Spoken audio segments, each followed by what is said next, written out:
അസ്സലാമു അലൈക്കും വറഹ്മത്തുള്ളാഹി വബറകാതുഹു. അപ്പോൾ നമ്മൾ അടുത്തൊരു സെഷനിലേക്ക് കടക്കുകയാണ്. നമ്മൾ റിലീജിയസ് ഹിസ്റ്ററിയും നബിയുടെ ലീനിയേജും ഒക്കെ പറഞ്ഞു കഴിഞ്ഞു. ഇനി നബി സല്ലല്ലാഹു അലൈഹി വസല്ലമയുടെ ഏർലി ലൈഫിനെ കുറിച്ച്, അതായത് നുബുവത്ത് കിട്ടുന്ന വരെയുള്ളൊരു ലൈഫിനെ കുറിച്ചാണ് നമ്മൾ പറയാൻ പോകുന്നത്. അതിനു മുമ്പായിട്ട് അന്നത്തെ കാലത്ത് അറേബ്യയിലുണ്ടായ ജനതകളുടെ കുറച്ച് ക്വാളിറ്റീസ് പറയാം. അവർ വിശ്വാസികളല്ലെങ്കിൽ പോലും കുറച്ചൊരു ഗുഡ് ക്വാളിറ്റീസ് ഉണ്ടായിരുന്നു. ലൈക്ക് ഉദാര മനസ്സുള്ള ആളുകളായിരുന്നു. അവർക്ക് ഭയങ്കര ആതിഥ്യ മര്യാദയായിരുന്നു. ഈ ലോകത്ത് നിന്ന് പല ഭാഗത്തു നിന്ന് ജനങ്ങൾ മക്കത്തേക്ക് വരുമ്പോൾ അവരെ ഭയങ്കരമായിട്ട് വെൽക്കം ചെയ്യുകയും സ്വീകരിക്കുകയും അവർക്ക് വേണ്ടതൊക്കെ ചെയ്തു കൊടുക്കുക. അതുപോലെ ഭയങ്കര ദൃഢനിഷ്ഠയുള്ള ആളുകളായിരുന്നു. എന്തെങ്കിലും ഒരു വാക്ക് പറഞ്ഞാൽ അത് പാലിക്കും. ഭയങ്കര അഭിമാനികളായിരുന്നു അവർ. എവിടെയെങ്കിലും ഇൻജസ്റ്റിസോ കണ്ടിട്ടുണ്ടെങ്കിൽ അവർ എന്താ പറയുക, അനീതി കണ്ടാൽ അതിനെ എതിർക്കുക, അതിനെ ശക്തമായിട്ട് എതിർത്തിരുന്നു. പിന്നെ ഭയങ്കര പ്യുവർ ആൻഡ് സിമ്പിൾ ലൈഫ് ജീവിച്ചിരുന്ന ആളുകളാണ്. ഈ ആസ്പെക്ട്സൊക്കെ ഇസ്ലാമിൽ ഈ അന്നത്തെ ആളുകൾ മുസ്ലിമായി സഹാബികളായപ്പോൾ ഈ ഒരു ക്വാളിറ്റീസ് ഇസ്ലാം പ്രചരിപ്പിക്കാൻ വേണ്ടി ഭയങ്കര ഗുണം ചെയ്തിട്ടുണ്ട്. കാരണം എവിടെ ചെല്ലുമ്പോഴും ഇവരുടെ ഉദാര മനസ്സും ഹോസ്പിറ്റാലിറ്റിയൊക്കെ ഭയങ്കര വെൽക്കം ചെയ്യും. പിന്നെ അത് മാത്രമല്ല, ഇവരൊരിക്കലും എന്താ പറയുക, ആളുകളെ അധീനതയിൽപ്പെടുത്താനോ കീഴടക്കാനോ അല്ലെങ്കിൽ അവരുടെ സ്വത്തുക്കൾ അപഹരിക്കാനോ അവരുടെ നാട് ദൂർത്തടിക്കാനോ ഒന്നുമല്ല പോയിരുന്നത്. അതുകൊണ്ട് ആളുകൾ ഇവരെ ഒരു ലിബറേറ്റിംഗ് ആർമി, അവരെ അടിമത്തത്തിൽ നിന്നും അല്ലെങ്കിൽ അവരെ മോചിപ്പിക്കുന്ന ഒരു ഇതായിട്ട് അവർക്ക് ഫീൽ ചെയ്തത്. കാരണം ഫോർ എക്സാമ്പിൾ നമ്മൾ ഈജിപ്തിലും സിറിയയിലൊക്കെ അന്ന് റോമക്കാർ ഭരിച്ചു വെച്ചിരുന്നതാണ്. അപ്പോൾ അവർക്ക് ഒരിക്കലും ഈ റോമക്കാർക്ക് വേറൊരു ആർമി നമ്മളെ ഭരിക്കാൻ വരുന്നല്ല അവർക്ക് തോന്നിയത്.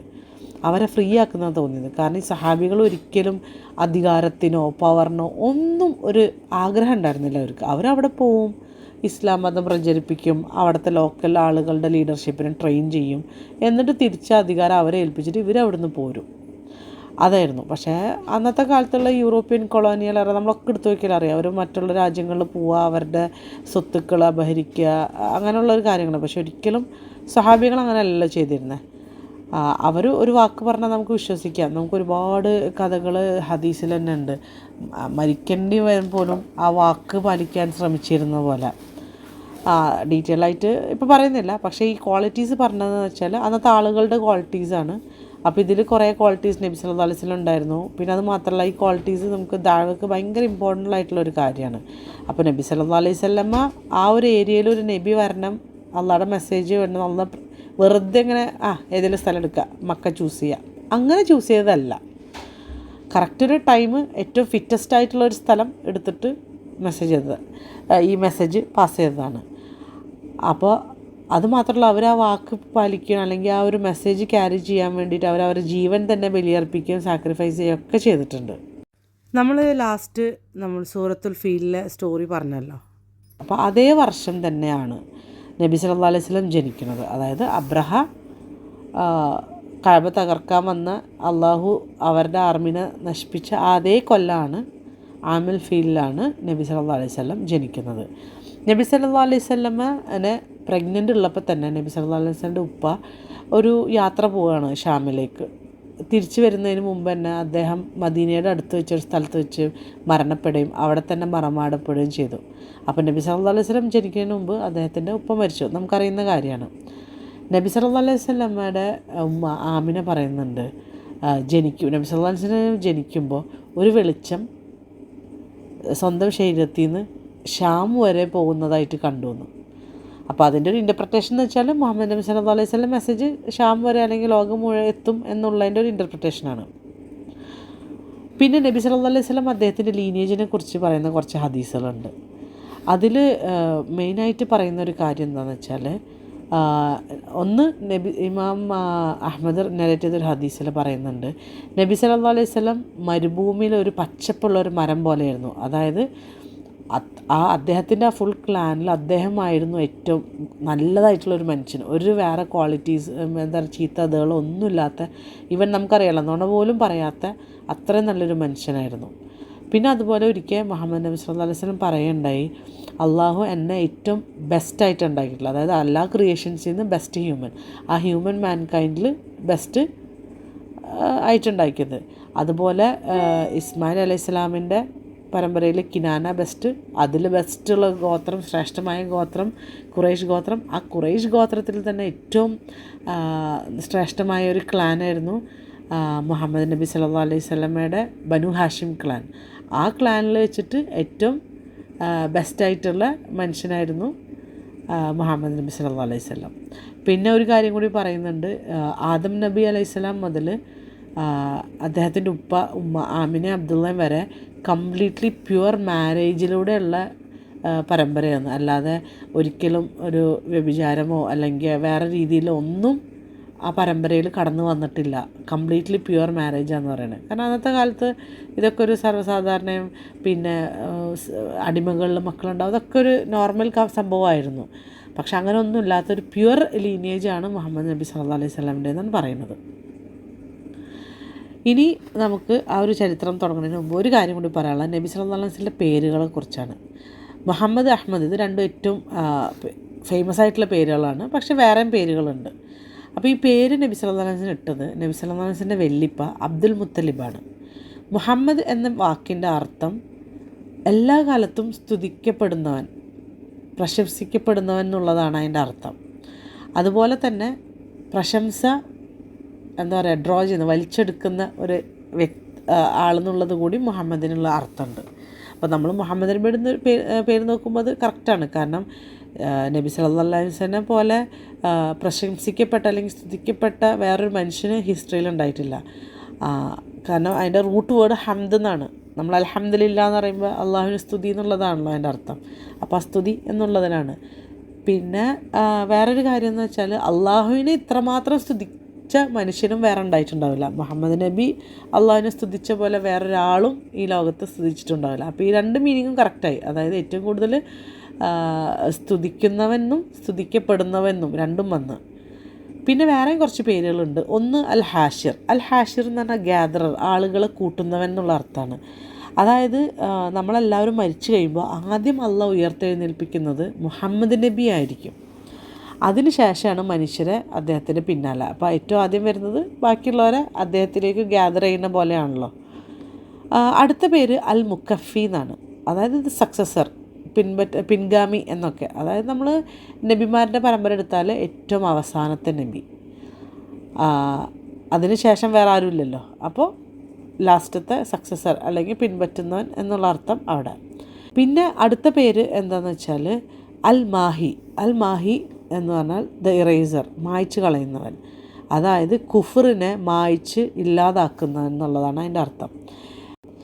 നബി സല്ലല്ലാഹു അലൈഹി വസല്ലമ അല്ലാതെ വേറൊരു നബിമാർക്കും കുഫർ കംപ്ലീറ്റ്ലി തുടച്ചു നീക്കാൻ പറ്റിയിട്ടില്ല എന്നാണ് അപ്പോൾ നമ്മൾ ചോദിക്കും നബി സല്ലല്ലാഹു അലൈഹി വസല്ലമിന് പറ്റിയോന്ന്? മക്കത്ത് മാത്രമല്ല ഇല്ലാതാക്കിയുള്ളൂ, ഈ ലോകത്ത് ഇപ്പോഴും ഉണ്ടല്ലോ എന്ന്. അദ്ദേഹത്തിൻ്റെ മിഷൻ കംപ്ലീറ്റ് ആയിട്ടില്ല, ഇപ്പോഴും ക്യാരി ഓൺ ചെയ്യുകയാണ്. നമ്മളെ ഹിസ്റ്ററി എടുത്ത് നോക്കുമ്പോൾ നമ്മൾ നബി സല്ലല്ലാഹു അലൈഹി വസല്ലമയെ ഇപ്പോഴും ഫോളോ ചെയ്തുകൊണ്ടിരിക്കണം. നമ്മൾ ആ കാലഘട്ടത്തിലാണ് ഇപ്പോഴും ജീവിക്കുന്നത്. അല്ലാതെ നമ്മൾ വേറെ നബിമാരുടെ ചരിത്രമല്ലല്ലോ, ഗ്രന്ഥമല്ലല്ലോ ഇപ്പോഴും ഫോളോ ചെയ്യുന്നത്. പിന്നെ നബിക്കുള്ള വേറൊരു പേര് നബിയുൽ മൽഹമ. അതായത് ഭയങ്കര ഫിയേഴ്സ് ആയിട്ടുള്ള യുദ്ധങ്ങളുടെ നബി എന്നാണ്. അപ്പോൾ മൽഹമ എന്ന് പറയുമ്പോൾ ഒരു യുദ്ധം എന്ന് മാത്രമല്ല, യുദ്ധങ്ങളുടെ പരമ്പര എന്നും കൂടി അർത്ഥമുണ്ട്. അപ്പോൾ നമ്മൾ അതിന് ഇൻ്റർപ്രിട്ടേഷൻ നോക്കുമ്പോൾ ഒന്ന് അദ്ദേഹത്തിൻ്റെ കാലത്ത് അങ്ങനെ യുദ്ധങ്ങളുണ്ടായിട്ടുണ്ട്. പിന്നെ അദ്ദേഹത്തിൻ്റെ ഉമ്മയാണ് ഏറ്റവും കൂടുതൽ ജിഹാദും കാര്യങ്ങളും നടക്കുന്നത്. ഇത്രയധികം ജിഹാദ് ഉണ്ടായിട്ടുള്ള വേറൊരു ഉമ്മത്ത് ഉണ്ടായിട്ടില്ല നബി സല്ലല്ലാഹു അലൈഹി വസല്ലമിൻ്റെയാണ്. അപ്പോൾ അതൊരു മീനിങ് ആക്കാം. പിന്നെ നമ്മൾ നോക്കുമ്പോൾ പല യുദ്ധങ്ങളായിട്ട് ഇപ്പോഴും ഈ കാലഘട്ടത്തിൽ നടന്നുകൊണ്ടിരിക്കുന്നുണ്ട്. അപ്പോൾ എങ്ങനെ നോക്കിയാലും ആ ഒരു പേരിൻ്റെ അർത്ഥം ഫുൾഫിൽ ചെയ്യപ്പെടുന്നു. ഇനി നമ്മൾ പറയുന്നത് മുഹമ്മദ് നബി സല്ലല്ലാഹു അലൈഹി വസല്ലമ ജനിച്ചതിന് ശേഷമുള്ള കാര്യങ്ങളാണ്. അതായത് മുഹമ്മദ് നബി സല്ലല്ലാഹു അലൈഹി വസല്ലം ജനിച്ചു കഴിഞ്ഞിട്ട് അദ്ദേഹത്തിന് പാല് കൊടുത്ത് വളർത്തിയത് അദ്ദേഹത്തിൻ്റെ ഉമ്മ. പിന്നെ ഐമൻ എന്ന് പറയുന്നൊരു സ്ത്രീയാണ്. ശരിക്കുള്ള പേര് ബർക്ക എന്നാണ്. ഒരു അബിസീനിയൻ സ്ത്രീയായിരുന്നു, മക്കത്ത് താമസിച്ചിരുന്നതാണ്. പിന്നീട് മുസ്ലിം ആവുകയും റസൂൽ സല്ലല്ലാഹു അലൈഹി വസല്ലം അദ്ദേഹത്തിൻ്റെ അടിമ സെയ്ദ് ബിൻ ഹാരിസിന് കല്യാണം കഴിച്ചു കൊടുക്കുകയൊക്കെ ചെയ്തു. അന്നത്തെ ഒരു ട്രഡീഷൻ എന്തായിരുന്നു വെച്ചാൽ കുട്ടികളെ മരുഭൂമിയിൽ വളരാൻ വേണ്ടി പറഞ്ഞേക്കുക എന്നുള്ളതാണ്. അതായത് മരുഭൂമി ഭയങ്കര പ്യുവർ ആൻഡ് ക്ലീനാണ്, ഭയങ്കര ഹെൽത്തിയർ ആണെന്ന് വിശ്വസിച്ചിരുന്നത്. കാരണം മക്കത്ത് ഒരുപാട് ജനങ്ങൾ വന്നു കൂടുന്നതാണ്. അപ്പോൾ നമുക്കറിയാൻ പറ്റില്ല എന്തെല്ലാം അസുഖങ്ങളുണ്ട്, എന്തെല്ലാം ജേംസ് ഉണ്ടായിരിക്കും എന്നൊക്കെ. അപ്പോൾ ഈ മരുഭൂമി എന്ന് പറയുമ്പോൾ ഭയങ്കര ചൂടും ഭയങ്കര ഡ്രൈ ഒക്കെ ആണല്ലോ. അപ്പോൾ ഒരിക്കലും ബാക്ടീരിയ അല്ലെങ്കിൽ മറ്റുള്ള ജേംസിന് വളരാൻ പറ്റുന്നൊരു എൻവയൺമെൻ്റ് അല്ല. അപ്പോൾ ഒരു ഹെൽത്തി പ്ലേസ് ആയിരിക്കും.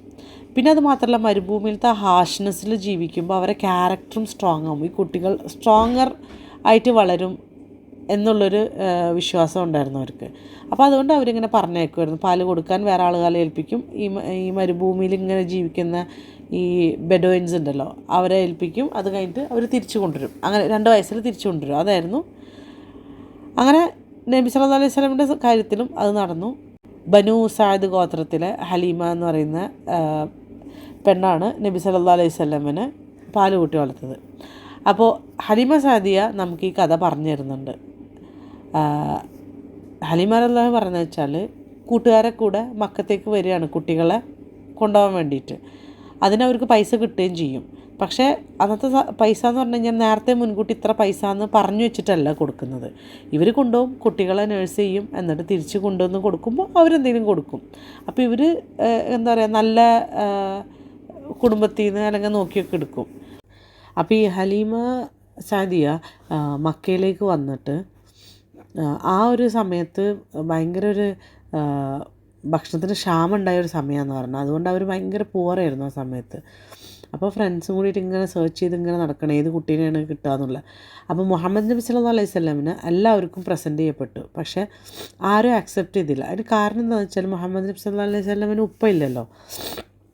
അപ്പോൾ അവരൊക്കെ വിചാരിച്ച്, അവരൊക്കെ പറഞ്ഞതെന്ന് വെച്ചാൽ, ഉപ്പില്ലെങ്കിൽ ഇപ്പോൾ ആരാ തരിക പൈസ, അപ്പോൾ അതുകൊണ്ട് ചിലപ്പോൾ അധികം പൈസ കിട്ടില്ലായിരിക്കും എന്നുള്ള രീതിയിൽ അവർ എന്താ പറയുക, ഏറ്റെടുത്തില്ല. അങ്ങനെ ദിവസം കഴിഞ്ഞപ്പോൾ എല്ലാവർക്കും മക്കളെ കിട്ടി. ഹലീമക്ക് മാത്രം ഒരാളെ പോലും കിട്ടിയില്ല. അങ്ങനെ രാത്രിയായപ്പോൾ ഹലീമ ഭർത്താവിനോട് പറഞ്ഞു, ഞാൻ നാളെ പോയിട്ട് ആ മുഹമ്മദ് എന്ന കുട്ടീനെ തന്നെ എടുക്കാൻ പോവാണ്. ആരെയും ഇല്ലാതെ വെറും കൈയോടെ പോണേനേക്കാളും നല്ലതല്ല, ആ കുട്ടിയെങ്കിൽ ആ കുട്ടി. ഭർത്താവ് ഓക്കെ പറഞ്ഞു. അങ്ങനെ പിറ്റേ ദിവസം രാവിലെ ആമിന ബിൻത്ത് വഹാബിൻ്റെ അടുത്ത് പോയി നബീനെ ഉമ്മാടെ നിന്ന് മേടിച്ച് വരികയാണ്. അപ്പോൾ ഹലീമ പറയണതെന്ന് വെച്ചാൽ, തലേദിവസം രാത്രി ഉറങ്ങാൻ പറ്റിയിട്ടില്ല. കാരണം ഒട്ടകം പാല് കൊടുക്കുന്നില്ല, വിശപ്പും ഇതുകൊണ്ട് കുട്ടി കരഞ്ഞുകൊണ്ടിരിക്കുകയായിരുന്നു രാത്രി മുഴുവനും. കാരണം വിശപ്പ് മാറാഞ്ഞിട്ട് അങ്ങനത്തെ സിറ്റുവേഷനായിരുന്നു അവർ. പക്ഷേ മുഹമ്മദ് നബിനെ എടുത്തപ്പോൾ തന്നെ തിരിച്ച് ക്യാമ്പിലേക്ക് എത്തിയപ്പോഴത്തേനും പാല് നിറയുന്നതായിട്ടും ഫീൽ ചെയ്ത്. അങ്ങനെ നബി സല്ലല്ലാഹു അലൈഹി വസല്ലമിന് പാല് ആവശ്യത്തിന് കൊടുത്തു എന്ന്. അങ്ങനെ നബി സല്ലല്ലാഹു അലൈഹി വസല്ലം വിശപ്പ് മാറിക്കഴിഞ്ഞിട്ട് സ്വന്തം മോൻക്കും പാല് കൊടുക്കാനുണ്ടായിരുന്നു എന്ന് പറയണത്. എന്നിട്ട് അന്ന് രാത്രിയാണ് എന്താ പറയുക, കുറേ നാൾക്ക് ശേഷം സുഖമായിട്ട് ഫുൾ നൈറ്റ്സ് സ്ലീപ്പ് കിട്ടിയെന്ന്. കാരണം മോന് എനിക്ക് കരഞ്ഞൊന്നുമില്ല, വിശന്നിട്ട് വയറ് നിറഞ്ഞുകൊണ്ട് സുഖമായി ഉറങ്ങി. അപ്പോൾ അത്രയും പെട്ടെന്ന് നബി സല്ലല്ലാഹു അലൈഹി വസല്ലമിൻ്റെ ബർക്കത്ത് ഫീൽ ചെയ്തു എന്ന്. ഹലീമ പറയുന്നത്, പിന്നെ ഭർത്താവ് പുറത്തേക്ക് ഒട്ടകത്തിന് കറക്കാൻ പോയപ്പോൾ അതിന് കുറേ പാല് കിട്ടിയിരുന്നു. അപ്പോൾ ഭർത്താവ് തിരിച്ചു വന്നപ്പോൾ തന്നെ പറഞ്ഞു എന്ന്, ഹലീമ നീ കൊണ്ടുവന്നത് ഭയങ്കര അനുഗ്രഹിക്കപ്പെട്ടൊരു സോളാണ്, എന്തോ ഒന്നുണ്ട്, അള്ള എന്തോ ബർക്കത്ത് തരുന്നുണ്ട് ഈ ഒരു കുട്ടീനെ കൊണ്ടുവന്നുകൊണ്ടത്. അങ്ങനെ അവർ തിരിച്ചു പോവുകയാണ് മരുഭൂമിയിലേക്ക്. മക്കത്തന്നെയായിരുന്നു. അപ്പോൾ ഹലീമ പറഞ്ഞത് എന്താണെന്ന് വെച്ചാൽ, അവർ മക്കയിലേക്ക് വരുമ്പോൾ ഒരു കഴുതപ്പുറത്ത് വന്നപ്പോൾ ഭയങ്കര ഓൾഡ് ആൻഡ് വീക്കായിരുന്നു. അത് സ്ട്രെയിറ്റ് നടക്കുന്നവരങ്ങനെ സൈഡ് വേസ് സിഗ്സാഗൊക്കെ നടന്നിരുന്നു. അത്രയും ടയേർഡായിട്ടായിരുന്നു കഴുത നടന്നിരുന്നത്. ഹോൾ ഗ്രൂപ്പിനെ സ്ലോ ആക്കുന്ന രീതിയിലായിരുന്നു. മറ്റുള്ളവർക്കൊക്കെ ഇതാവുണ്ടായിരുന്നു. കാരണം ഇവർ കാരണം നേരം വൈകണം മക്കയിലേക്ക് എത്താൻ വേണ്ടിയിട്ട്. പക്ഷെ തിരിച്ചു പോകുമ്പോൾ ഇവരുടെ കഴുതായിരുന്നു ഏറ്റവും ഫാസ്റ്റസ്റ്റ്. അപ്പോൾ അവരെ ഫ്രണ്ട്സൊക്കെ ചോദിക്കാൻ തുടങ്ങി, നീ ഈ സെയിം കഴുതനെ തന്നെയാണോ ഇങ്ങോട്ട് വരുമ്പോഴും കൊണ്ടുവന്നതെന്ന്. അപ്പോൾ അതേന്ന് പറഞ്ഞു. അപ്പോൾ അവർ പറഞ്ഞു, ബൈ അല്ലാ എന്തോ സംഭവിക്കുന്നുണ്ടെന്ന്. അങ്ങനെ അവർ അവരുടെ ലാൻഡിലേക്ക് തിരിച്ചു പോയി. അങ്ങനെ ഹലീമ റളിയല്ലാഹു പറഞ്ഞതെന്ന് വെച്ചാൽ, ഞാനും എൻ്റെ ഭർത്താവും കൂടിയിട്ട് ആടുകളെ മേയ്ക്കാൻ കൊണ്ടുപോകും. എന്നിട്ട് അവർ വയറ് നിറഞ്ഞിട്ട് തിരിച്ചു വരാം. എന്നിട്ട് എപ്പോൾ വേണമെങ്കിലും കറന്ന പാല് കിട്ടുമായിരുന്നു. പക്ഷേ അവരെ ഗോത്രത്തിൽ ബാക്കിയുള്ള മൃഗങ്ങളൊക്കെ പട്ടിണിയും പാലില്ലാതെ ഇരിക്കുമ്പോൾ അപ്പോൾ ആൾക്കാരൊക്കെ എന്ത് ചെയ്ത് കംപ്ലൈൻറ്റ് ചെയ്യാൻ തുടങ്ങി, നിങ്ങളെന്തുകൊണ്ടാണ് ഹലീമയുടെ ആടുകൾ മേയ്ക്കുന്നിടത്ത് കൊണ്ടുപോയി മേയ്ക്കാത്തതെന്നുള്ള രീതിയിൽ. അപ്പോൾ ഇവരെ പിന്നാലെ ഫോളോ ചെയ്യിപ്പിക്കും. ഇവർ പോണ സ്ഥലങ്ങളിലൊക്കെ പോകും. പക്ഷേ ഇവരുടെ ആടുകൾ ഫുള്ളായിട്ട് തിരിച്ചു വരെയും അവരുടെ ആടുകൾ വിശപ്പ് മാറാതെ തിരിച്ചു വരികയും ചെയ്ത്. അങ്ങനെ കുട്ടി വലുതാവും തോറും അവർ ബ്ലെസ്സിങ്സ് കാണാൻ തുടങ്ങി. 2 വയസ്സ് വരെയാണ് സാധാരണ നോക്കും. 2 വയസ്സായപ്പോൾ തിരിച്ച് കുട്ടിയെ കൊണ്ടുപോയി ഉമ്മയുടെ അടുത്തേക്ക് മക്കയിലേക്ക് പോയി. അങ്ങനെ ആമിനയുടെ അടുത്ത് പോയിട്ട് അവർ പറഞ്ഞു കുറച്ചാളും കൂടി മുഹമ്മദിനെ ഞങ്ങളെ കൂടെ വെക്കണമെന്ന്. കാരണം ഇവിടെ മക്കയിൽ അത്ര ഡേഞ്ചറസ് ആണ്, അങ്ങനെയാണ് ഇങ്ങനെയാണെന്നിട്ട് കുറേ എക്സ്ക്യൂസസ് പറഞ്ഞു. കാരണം അവർക്ക് ഈ അനുഗ്രഹങ്ങൾ കുട്ടീനെ തിരിച്ചു കൊടുത്താൽ നഷ്ടപ്പെടുമെന്ന് തോന്നിയിട്ട്. പിന്നെ അത് മാത്രം 2 കൊല്ലം നോക്കിയിട്ട് ഭയങ്കരമായിട്ട് നബിനെ അവർ സ്നേഹിക്കുകയും ചെയ്തിരുന്നു. അപ്പോൾ അങ്ങനെ ഒരേ കാരണങ്ങൾ പറഞ്ഞ് ലാസ്റ്റ് ആമിന സമ്മതിച്ച്. അങ്ങനെ അവർ വീണ്ടും തിരിച്ചു കൊണ്ടുപോയി. അങ്ങനെ ഒരു ദിവസം മുഹമ്മദ് നബി ആ കൂടുള്ള കുട്ടി ഉണ്ടല്ലോ ഹലീമയുടെ, അതായത് ഫോസ്റ്റർ ബ്രദർ, അവൻ്റെ കൂടെ കളിച്ചുകൊണ്ടിരിക്കുമ്പോൾ ഈ ഹലീമയുടെ മോൻ ഓടി വന്നിട്ട് പറഞ്ഞ് ഖുറൈശിലത്തെ എൻ്റെ സഹോദരൻ എന്ന് പറഞ്ഞിട്ട് വന്നു. അപ്പോൾ എന്ത് പറ്റിയെന്ന് ചോദിച്ചപ്പോൾ 2 ആളുകൾ വെള്ള ഡ്രസ്സിൽ വന്നിട്ട് അവനെ വീഴ്ത്തിയിട്ട് അവൻ്റെ വയറ് കീറിയിട്ട് എന്തോ ചെയ്യുന്നു എന്നെന്തോ പറഞ്ഞിട്ട്. അപ്പോൾ ഹലീമയും ഭർത്താവും കൂടി ഓടിച്ചെന്ന് നോക്കുമ്പോൾ നബി സല്ലല്ലാഹു അലൈഹി വസല്ലമയുടെ മുഖമൊക്കെ ഇങ്ങനെ വിളറി പെയിലായിട്ട് നിൽക്കണം. അപ്പോൾ എന്താ പറ്റിയെന്ന് ചോദിച്ചപ്പോൾ 2 പേര് വന്നിട്ട് എൻ്റെ ചെസ്റ്റ് ഓപ്പൺ ചെയ്തിട്ട് എന്തോ പുറത്തേക്ക് എടുത്തു എന്ന് പറഞ്ഞു. പക്ഷേ ഹലീമാക്കാണെങ്കിൽ നബി സല്ലല്ലാഹു അലൈഹി വസല്ലം ഭയങ്കര സ്നേഹമായിരുന്നു. അപ്പോൾ ഒന്നും അവനക്കൊരു ദ്രോഹം വരാണ്ടിരിക്കണം. പിന്നെ അത് മാത്രമല്ല, എന്തെങ്കിലും അവളുടെ കയ്യിലുള്ളപ്പോൾ എന്തെങ്കിലും പറ്റിക്കഴിഞ്ഞാൽ ഭയങ്കര ഇതല്ലേ എന്നൊക്കെ വിചാരിച്ച് വേഗം തിരിച്ച് മക്കത്തേക്ക് പോയിട്ട് ആമിനാക്ക് എന്നെ തിരിച്ചു കൊടുത്തു മുഹമ്മദ് നബി സല്ലല്ലാഹു അലൈഹി വസല്ലം. ഞങ്ങളുടെ കടമ ഞങ്ങൾ പൂർത്തിയാക്കി എന്നൊക്കെ. അപ്പോൾ ആമിന ചോദിച്ചേ നീ എത്ര പെട്ടെന്ന് ഉണ്ടല്ലേ, നീയല്ലേ കുറേ നേരം അവനെ കീപ്പ് ചെയ്യണം എന്നൊക്കെ പറഞ്ഞ് കൊണ്ടുപോയത് എന്നുള്ള രീതിയിൽ. അപ്പം നീ ഒന്നുമില്ല എന്നൊക്കെ പറഞ്ഞിട്ട് അപ്പോൾ ആമിന വീണ്ടും ഇൻസിസ്റ്റ് ചെയ്ത്. ഹലീമ പറഞ്ഞു ഇങ്ങനെ സംഭവം ഉണ്ടായിരുന്നു. അപ്പോൾ ആമിന ചോദിച്ചു നിനക്ക് പേടിയുണ്ടല്ലേ ശൈത്താൻ അവനെ ഉപദ്രവിക്കും എന്നുള്ളത്? അള്ളാഹുടെ പേര് പറഞ്ഞിട്ട് പറയാം, അങ്ങനെ ഒരിക്കലും സമ്മതിക്കില്ല. കാരണം ഞാൻ പ്രഗ്നൻ്റ് ആയിരിക്കുമ്പോൾ ഞാൻ ഏറ്റവും ഈസിയസ്റ്റ് പ്രഗ്നൻസി ആയിരുന്നു. ഞാൻ പ്രസവിച്ചപ്പോഴും ഒരു കുട്ടീനെ പോലെ ഒന്നല്ല, ഞാനൊരു ലൈറ്റ് ഷാം വരെ എത്തുന്നതായിട്ട് എൻ്റെ വയറിൻ്റെ ഉള്ളിൽ നിന്ന് വന്നതൊക്കെ കണ്ടു. അപ്പോൾ അള്ളാഹുടെ പ്രൊട്ടക്ഷൻ എന്തായാലും ഉണ്ട്, ഇവനക്ക് എന്തായാലും നല്ലൊരു ഫ്യൂച്ചറുണ്ട്, അതുകൊണ്ട് നീ പേടിക്കേണ്ട എന്ന് പറഞ്ഞ് അങ്ങനെ മുഹമ്മദ് സല്ലല്ലാഹു അലൈഹി വസല്ലം തൻ്റെ ഉമ്മയുടെ കൂടെ തിരിച്ചെത്തി. അപ്പോൾ ഇതോടെ ഞാൻ ഈ ഒരു സെഷൻ ക്ലോസ് ചെയ്യാണ്. നബി സല്ലല്ലാഹു അലൈഹി വസല്ലമയുടെ ഏർലി ലൈഫിൻ്റെ ഫസ്റ്റത്തെ പാർട്ട്. ഇതിൻ്റെ കണ്ടിന്യൂഷൻ നമുക്ക് സെക്കൻഡ് പാർട്ടായിട്ട് അടുത്ത ആഴ്ച കേൾക്കാം. ജസാക്കല്ലാഹു ഖൈർ ഫോർ ലിസണിങ്. അപ്പോൾ അടുത്ത എപ്പിസോഡുമായിട്ട് അടുത്ത ആഴ്ച വരാം. അസ്സലാമു അലൈക്കും വറഹ്മത്തുള്ളാഹി വബറകാതുഹു.